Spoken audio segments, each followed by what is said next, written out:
Mother Angelica said on her TV program, quote, "There was a heresy at one time that you had to be Catholic, otherwise you didn't go to heaven. That's not what the church teaches," end quote. What inspired a beloved so-called Catholic icon like Mother Angelica, who many Novus Ordites press for her canonization? What inspired her to say this?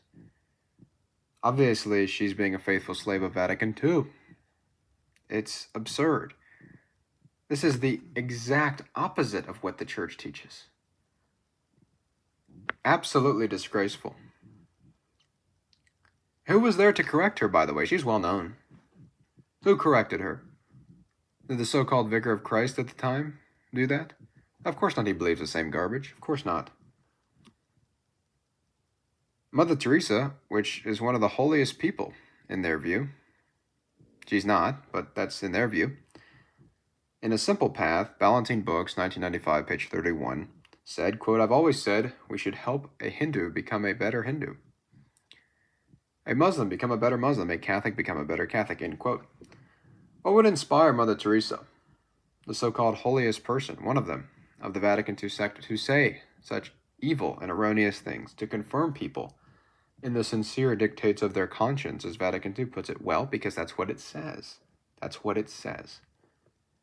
She had no problem saying that because they, through no fault of their own, do not know the gospel of Christ and they could attain salvation. She had no problem saying such an evil statement.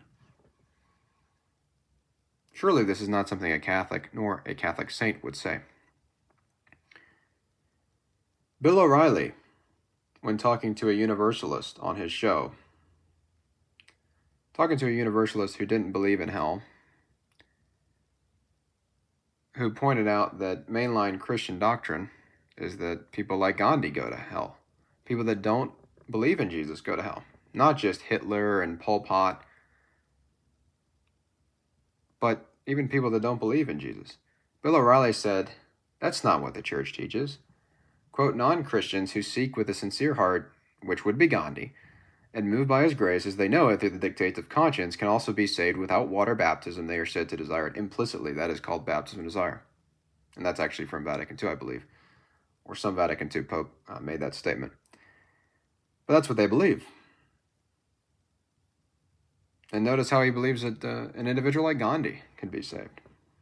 Mother Teresa praised Gandhi as well. And Bill says, "I was taught that in the 3rd grade, that the Holocaust victims who were primarily Jewish, they're damned because they're not Catholic? That's insane. All right? Little babies who die upon birth, they can't get baptized. They're not going to heaven? That's insane." And actually, Exsultate Deo refutes exactly that. And I'm going to quote that because that's totally not Catholic. It's absolutely not Catholic.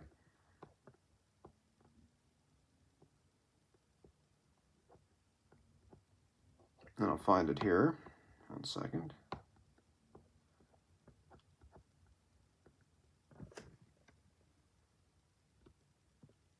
Actually, I'm not sure if it's in Exsultate Deo. I'll have to actually check that. Give me 1 second. Well, actually, it's from session 11, February 4th, 1442. Ex cathedra, quote, "Regarding children, indeed, because of danger of death, which can often take place, when no help can be brought to them by another remedy than through the sacrament of baptism, through which they are snatched from the domination of the devil, which is original sin, and adopted among the sons of God, it advises that holy baptism ought not to be deferred for 40 or 80 days or at any time according to the observance of certain people," end quote.